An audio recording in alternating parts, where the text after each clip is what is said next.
After the war, the Allies had divided Germany and its capital, Berlin, into 4 occupational zones. West Germany and West Berlin was a capitalist government. East Germany and East Berlin was a communist government.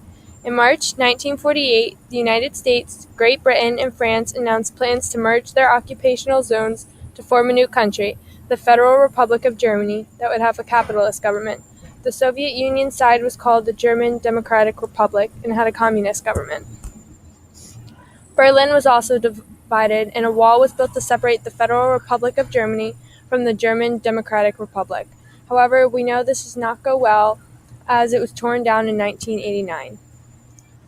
On June 24, 1948, the Soviet Union imposed a blockade on Berlin, halting all land travel into the city from the Allied occupational zones. The U.S. responded with the Berlin aircraft, which ordered a massive airlift of food, fuel, and other vital supplies to defeat the Berlin blockade. Over the next 10.5 months, pilots made more than 270,000 flights into West Berlin, carrying nearly 2.5 million tons of supplies. Stalin posed a blockade around Berlin, preventing all trades to the outside world. In the late 1940s, the Soviet Union enforced its influence on all its satellite nations, countries under one nation's control.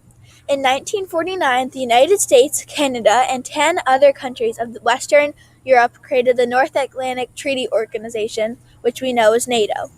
The starting European countries of NATO were France, Luxembourg, Belgium, the Netherlands, Iceland, Italy, Britain, Denmark, Norway, and Portugal. Greece and Turkey joined NATO in 1952, and in 1955, West Germany followed. The NATO members decided on a plan for united security. They pledged to consider an attack on any member as an attack on all and formed a standing army to defend Western Europe in case of a Soviet invasion. This was the main rule. The United States played an important role in NATO, providing money, troops, and leadership, kind of like what Girl Scouts do. They collect money, they have troops, and they learn leadership. By joining this alliance, the United States took another step away from being isolated. The Soviet Union responded to NATO by forming the Warsaw Pact.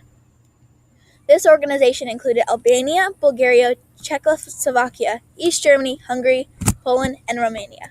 By the time of the Berlin airlift, the Soviet Union took control of most of Eastern Europe. After World War II, Czechoslovakia was conquered by a communist government, but still had non-communist parties. But in 1948, Stalin overthrew Czechoslovakia using a coup d'etat and forced a communist government. This made Czechoslovakia the last major country to fall to communism. This meant that its citizens now had no rights. Farmers had to give up their lands for state-owned farms, and all people who opposed communism were arrested, tried, and jailed.